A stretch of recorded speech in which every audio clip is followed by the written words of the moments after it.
Ladies and gentlemen, welcome back to another video by me, absolutely. Today, taking a look at Garja's Manchuria. This is another one of his new maps. Well, I say new, we have seen it already. It certainly was seeing play in the previous tournament, and still does see play on ESO, and definitely see plays down a lot in SmackDown. It was one of the more popular ones, perhaps. Certainly one of the more aesthetically pleasing ones, I would argue. At least this is one of my favorites, and I think the water has an absolutely huge part to do with it. I really like it. Look, the terrain just before it gets to the sea, you know, the final touches Gaia makes, and sort of these cliffs as well. Like, it's difficult to make, you know, AoE 3 maps look good because they're just so flat, unlike the other games. But, you know, the aesthetics, the cliffs, just the stuff that guy has put in to make these look good. All of his maps is phenomenal, and I'm really happy about that. But yes, we have seen this one before, but it is in the map pool for the Summer Championships, which sign-ups are now open. I would encourage everyone to head on over to eso-community.net.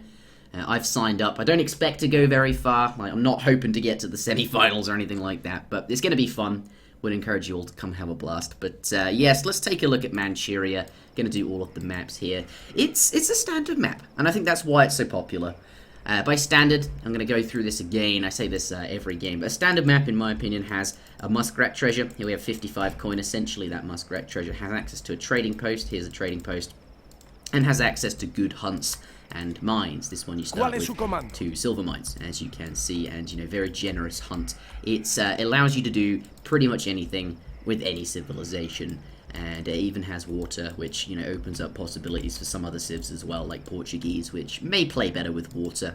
Certainly do. And livestock as well. It's a nice map, and that's why it's back. I'm glad to see this one back. So there is that. Let's talk about the, of course, hunt distribution and all of that good stuff. Well, aside from the starting hunt, the additional resources are 2 silver mines, only 2. On this map, but also 2 gold mines as well. You know, you got to sort of find them there. The distinction is gold mines have 5,000 resources in them and are in the center of the map, and the silver mines only have 2,000, and of course, well, towards the back. So controlling the middle, you know, clearly this map, you know, not the same as something like, well, this is kind of reminiscent of Saguenay, I'd say. You know, it's got that water body sort of on the side. Usually, well, of course, on Saguenay it's actually on the top, so this is, you know, different, slightly different, but also similar to, say, Patagonia as well, but obviously with a ton more resources. Patagonia quite scarce.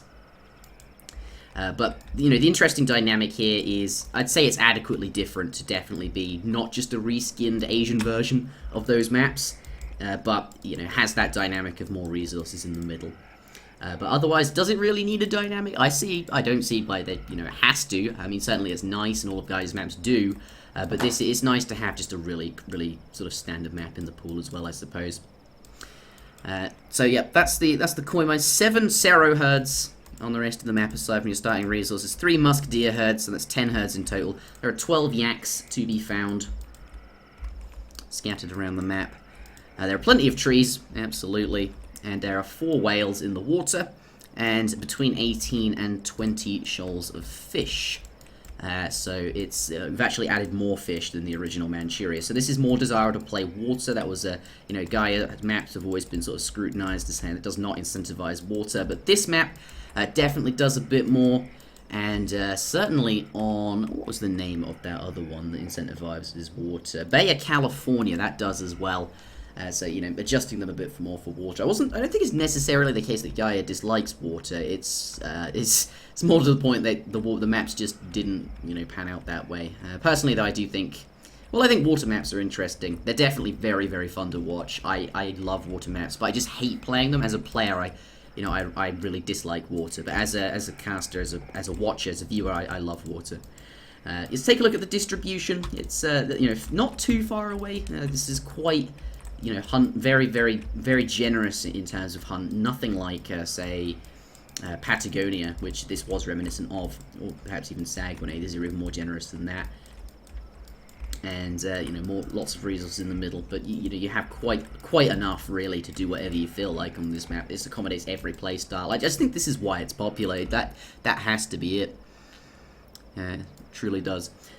So the last thing to look at are the treasures, and then we'll move on to the trading posts. So as I mentioned, you've got these level 1 treasures in your base for the hunting dogs, nice and early. And then, the rest of the treasures are reasonable. 40 food, pretty good. You got 60 food, it's reasonable. 85 wood is definitely a very nice treasure. Tough to get, 2 tigers, pretty hard to kill, lots of hit points, and quite high hand damage there.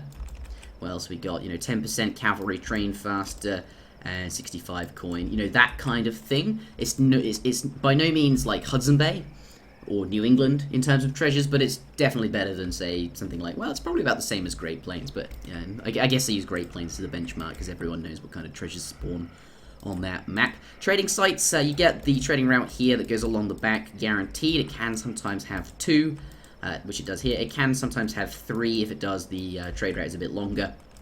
Having 2 is probably, depends what civ you are, really. Like, if you have just the 2, then if you want the entire trade route, then, well, if there's 3, you can stay in the back and boom, I guess, a bit better. Having 3 is better for that reason.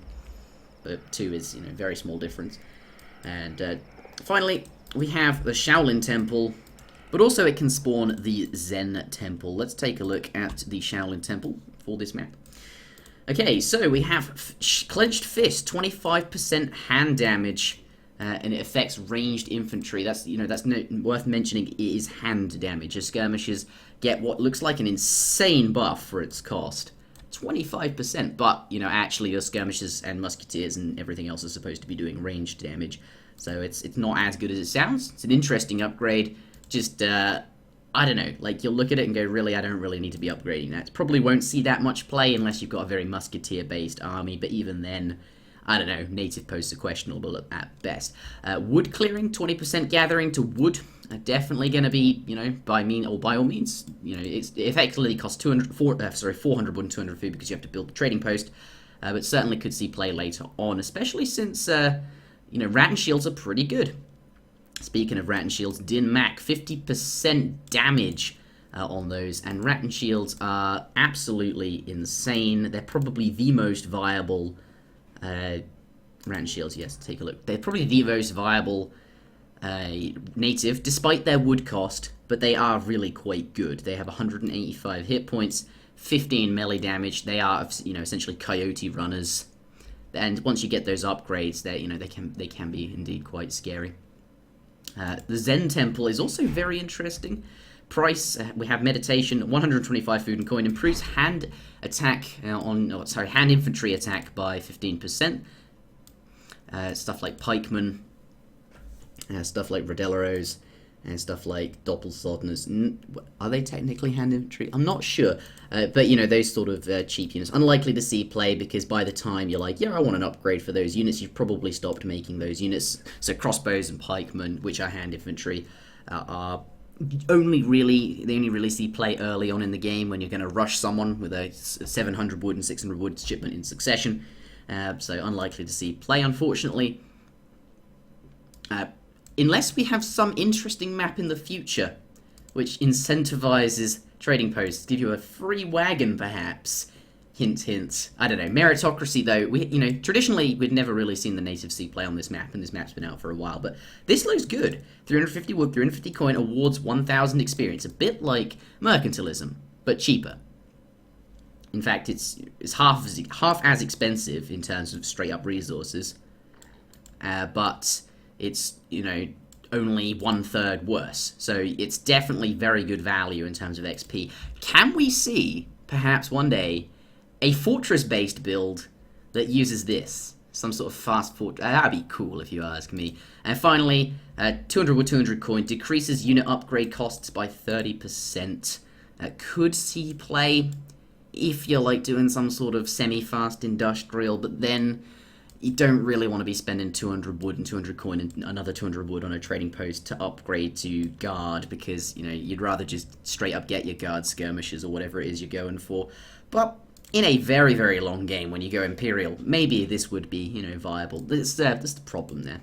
Again, this is not a map which incentivizes natives, but there is one coming up in another video by the name of Cascade Range that I think is very interesting indeed. My name's been Interjection, on, of course, Manchuria. A good old Manchuria. I'll see you next time.